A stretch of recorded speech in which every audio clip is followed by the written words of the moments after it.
let's get more on reporting season. Marcus Bogdan from Blackmore Capital joins us now from Melbourne. Marcus, great to talk to you this morning. Good morning. Thanks, Andrew. All right, let's get straight into it. I know you've been looking at Ramsay Health Care. First half net profit there down by 13%. Obviously, it's been affected during the pandemic with its private hospitals around the world, many forced to suspend elective surgery, obviously, to accommodate COVID patients. Absolutely. And, you know, this is the idiosyncratic nature of a pandemic. It has really affected health companies and particularly elective surgeries. And so what we're keen to look at is the underlying recovery that we're seeing in Australia in surgical volumes, and they're running now at a much greater rate than historical norms. You are seeing that recovery, which is important. There is a slow recovery seen in sort of the general non-surgical areas of general medicine and mental health. That's taking longer to recover than expectation, but surgery is certainly coming back strongly.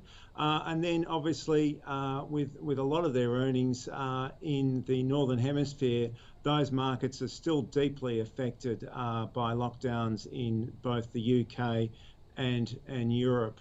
So we're just watching that vaccine roll out and then hopefully starting to see a recovery at that point in time. They have announced, though, they're restarting that dividend payment.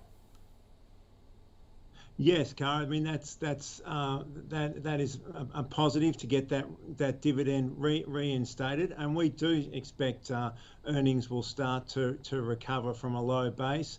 You're seeing lower financing costs going forward. I think you'll see lower costs in regards to PPE also going forward, and then ultimately a recovery of their northern hemisphere market. So net for the medium and long term, we're incredibly constructive around elective surgery, particularly because of the ballooning of public hospital waiting lists for surgeries. And I think both in Australia and internationally, they will have to partner with the private hospital sector to get through that backlog.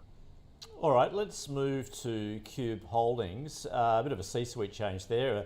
The announcement from the company that Chief Operating Officer Paul Digney is going to take over as Chief Executive. Managing Director Maurice James to retire. This comes with the background, of course, with a first half net profit up 12%.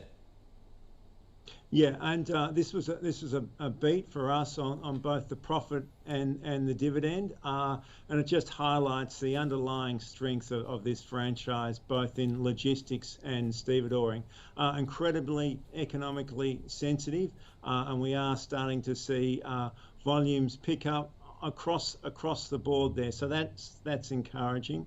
The other element is their logistics park, Moorebank, and they've been able to sell down that through Logos, and I think that is also an encouraging sign of a further monetisation for the group. Marcus, what's been your read on reporting season as a whole? Do you think investors have been forgiving in the fact that we haven't really been receiving forward guidance, given the uncertainty that we do find ourselves in at the moment? Sure. I mean, we're starting to see some guidance, but, for example, Ramsay didn't give firm guidance today. But unquestionably, this has been one of the strongest reporting seasons for the last two decades. And we're seeing much greater upgrading of consensus earnings than downgrades. And if we look at across our basket of stocks that we're particularly interested in, the ASX 200, the great bulk have either delivered earnings ahead of expectations or in line with expectations. There's only been a handful of stocks that have disappointed. Yeah, we are nearly at the end of this season. What was your beat on the street when it came to those results? Well, I think what is more interesting is looking at those companies that they've delivered very strong earnings and dividend uplifts, but are underperforming in the market today. And they're companies like Amcor, Brambles, Cleanaway. You saw a very strong result from Woolworths yesterday. CSL is probably one of the more intriguing results of the results season. But I think that's where the attention is, and I think that's where we're starting to see greater value. All right, Marcus, terrific to get your view as always from Blackmore Capital. Thanks very much. Have a great day. Thank you. Cheers.